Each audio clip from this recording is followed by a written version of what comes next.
Hello बच्चों, मैं Zaheer sir, आपका केमिस्ट्री का टीचर। कैसे हैं आप सब? आई होप सब बहुत अच्छे से होंगे और मेहनत से पढ़ भी रहे होंगे।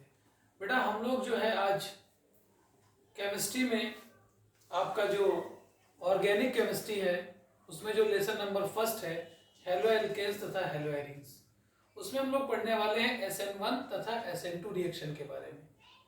केमिस्ट्री लेसन 1 हेलो एल्केन्स तथा हेलो एरीन्स, जिसमें SN1 तथा SN2 जो कि बहुत ही इंपॉर्टेंट रिएक्शंस हैं और हर बार परीक्षा में आती हैं, तो उसके बारे में हम लोग पढ़ने वाले हैं। तो सबसे पहले हम लोग ये जानेंगे कि हमारे यूपी बोर्ड में हिंदी मीडियम में क्वेश्चन कैसे आता है। क्वेश्चन ये आता है बेटा कि नाभिक स्नेही या नाभिक प्रतिस्थापन अभिक्रियाएं किसे कहते हैं।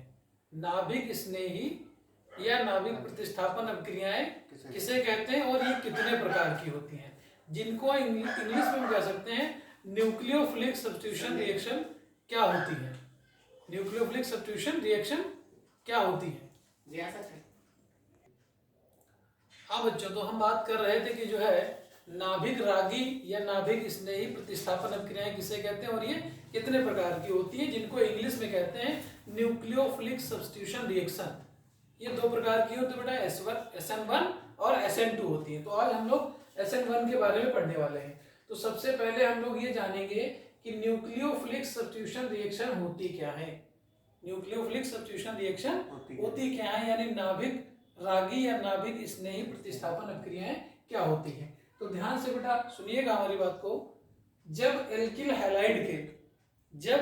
हैलाइड के कार्बन हैलोजन आबंध के कार्बन पर प्लस डेल्टा होता है और हैलोजन पर माइनस डेल्टा होता है, क्योंकि यहाँ पर इलेक्ट्रोनेगेटिविटी का डिफरेंस होता है ना। तो कार्बन पे प्लस डेल्टा होता है और हैलोजन पे माइनस डेल्टा होता है। तो जो न्यूक्लियोफिलिक होता है वो कार्बन के प्लस डेल्टा पर अटैक करके हैलोजन आयन को बाहर कर देता है। आप यहाँ पर देखेंगे RX क्या है, एल्किल हैलाइड है। RX क्या है बेटा, एल्किल हैलाइड है, जिसमें RX में कार्बन पर प्लस डेल्टा है और हाइड्रोजन पे माइनस डेल्टा है। ये जो न्यूक्लियोफाइल है, ये न्यूक्लियोफाइल कार्बन के प्लस डेल्टा पर अटैक करेगा और यहाँ से हाइड्रोजन को क्या कर देगा बाहर, यानी न्यूक्लियोफिलिक कार्बन के प्लस डेल्टा पर अटैक करके हाइड्रोजन को क्या कर देगा बाहर, और उसकी जगह पर स्वयं आ जाएगा और ये हाइड्रोजन को बाहर कर देगा। इस प्रकार एल्किल हैलाइड पर जब न्यूक्लियोफिलिक का अटैक होता है तो कार्बन के प्लस डेल्टा पर होता है और हैलाइड आयन बाहर हो जाता है और यहाँ पर न्यूक्लियोफिलिक लग जाता है, जिससे एक प्रोडक्ट बन जाता है और इसको बोलते हैं लीविंग हैलाइड आयन। ये क्या है, लीविंग हैलाइड आयन, और ये है प्रोडक्ट और ये आपका था एल्किल हैलाइड। अब हम जानते हैं कि ये बेटा दो प्रकार की होती है। कितने प्रकार की होती है, यानी न्यूक्लियोफिलिक सब्स्टिट्यूशन रिएक्शन दो प्रकार की होती है, जिसको हम कहते हैं एक आणविक नाभिक स्नेही प्रतिस्थापन अभिक्रियाएं, जिसको शॉर्ट में SN1 कहते हैं, और दूसरी है द्विअणुक नाभिक प्रतिस्थापन अभिक्रियाएं, जिसको हम SN2 कहते हैं। तो आज हम लोग एकाणुक नाभिक स्नेही प्रतिस्थापन अभिक्रिया यानी SN1 को पढ़ने वाले हैं। किसको पढ़ने वाले हैं बेटा, SN1 को पढ़ने वाले हैं, यानी यूनिमॉलिक्यूलर न्यूक्लियोफिलिक सब्स्टिट्यूशन रिएक्शन। इसमें क्या होता है, इसमें ये होता है बेटा कि वे SN1 रिएक्शन जिसमें अभिक्रिया का वेग किसी एक अभिकारक पदार्थ की सांद्रता पर निर्भर करता है, वो एकाणिक नाभिक स्नेही प्रतिस्थापन अभिक्रियाएं कहलाती हैं। कहने का मतलब है, अगर पूछा जाए कि SN1 क्या होती है, तो वे रिएक्शंस जिनमें अभिक्रिया का वेग किसी एक अभिकारक पदार्थ की सांद्रता पर निर्भर करता है, दूसरे पर नहीं, यानी न्यूक्लियोफाइल पर निर्भर नहीं करता है, केवल एल्किल हैलाइड पर निर्भर करता है, उसको बोलते हैं एकाणिक नाभिक प्रतिस्थापन अभिक्रिया यानी SN1 रिएक्शन। क्लियर है बात। इसमें सामान्यतः पोलर पोटिक सॉल्वेंट लिया जाता है। पोलर पोटिक सॉल्वेंट जो होता है वो फर्स्ट स्टेप में न्यूक्लियोफाइल की तरह कार्य करता है।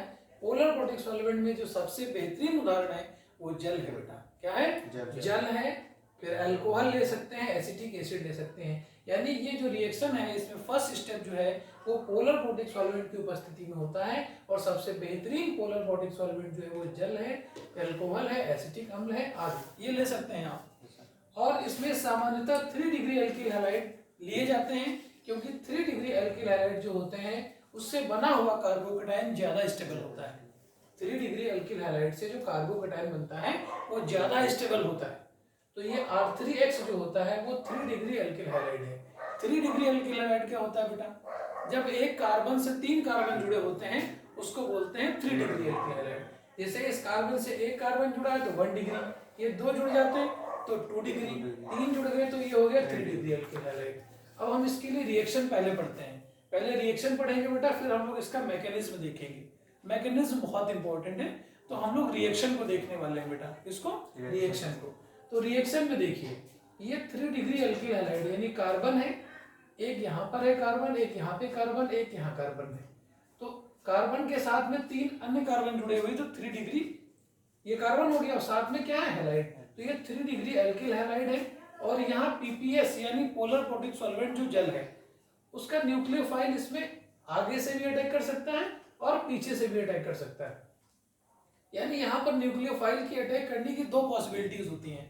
जब ये न्यूक्लियोफाइल सेम साइड से अटैक करता है यानी सामने से, तो ये इस तरह का प्रोडक्ट बनता है जिसको हम कहते हैं रिटेंशन प्रोडक्ट। क्या बोलते हैं? Retention product. और जब न्यूक्लियोफाइल पीछे से अटैक करता है तो वो बनता है इन्वर्जन प्रोडक्ट। कौन सा प्रोडक्ट? Inversion product. कहने का मतलब ये कि जो 3 डिग्री अल्किल हैलाइड है उसमें पोलर प्रोटिक सॉल्वेंट जो होता है वही न्यूक्लियोफाइल की तरह कार्य करता है, और ये न्यूक्लियोफाइल जब सामने से अटैक करता है तो ये प्रोडक्ट बनता है, इसको बोलते हैं रिटेंशन प्रोडक्ट, जिसकी मात्रा कितनी होती है? 50%। और जब ये न्यूक्लियोफाइल पीछे से अटैक करता है तो ये प्रोडक्ट बन जाता है, इसको बोलते हैं इन्वर्जन प्रोडक्ट। दोनों की मात्रा 50-50% होती है। क्योंकि ये रिएक्शन किसी एक बर्तन में होती है, प्रोडक्ट दोनों एक ही बर्तन में बनते हैं, इसलिए इसको बोलते हैं रेसिमिक पिक्चर। क्या बोलते हैं बेटा? Racemic picture. तो आई होप बात समझ में आई होगी। एक बार फिर वीडियो को देखिएगा, दोबारा से देखिएगा, और उम्मीद है कि आपको अच्छे से समझ में आएगा। मैं फिर बता रहा हूँ बेटा, यहाँ 3 डिग्री अल्किल हैलाइड है और पोलर प्रोटिक सॉल्वेंट जो जल है उसके न्यूक्लियोफाइल के द्वारा इस पे सामने से और पीछे से अटैक कराने की 2 पॉसिबिलिटीज होती हैं। तो जब ये सेम साइड से अटैक करता है तो रिटेंशन प्रोडक्ट बनता है, और जब ये अपोजिट साइड से अटैक करता है तो इन्वर्जन प्रोडक्ट बनता है। और इन्वर्जन प्रोडक्ट जो है बेटा ना वो थोड़ा सा ज्यादा बनता है, थोड़ा सा ज्यादा बनता है, क्योंकि जब रिएक्शन होती है तो इसके ये जो है सबसे पहले बनना शुरू होता है, इसलिए थोड़ा सा ज्यादा बनता है। और इस पूरे मिक्सचर को हम बोलते हैं रेसिमिक मिक्सचर। तो ठीक है बेटा, इसको आप अच्छे से समझिए, वीडियो को बार बार देखिए। कोई दिक्कत होगी तो हम इसको अगले वीडियो में फिर देखेंगे, और इसका मैकेनिज्म के लिए हम नेक्स्ट वीडियो जब डालेंगे तो उसको आप देखिएगा। ठीक बेटा, थैंक यू।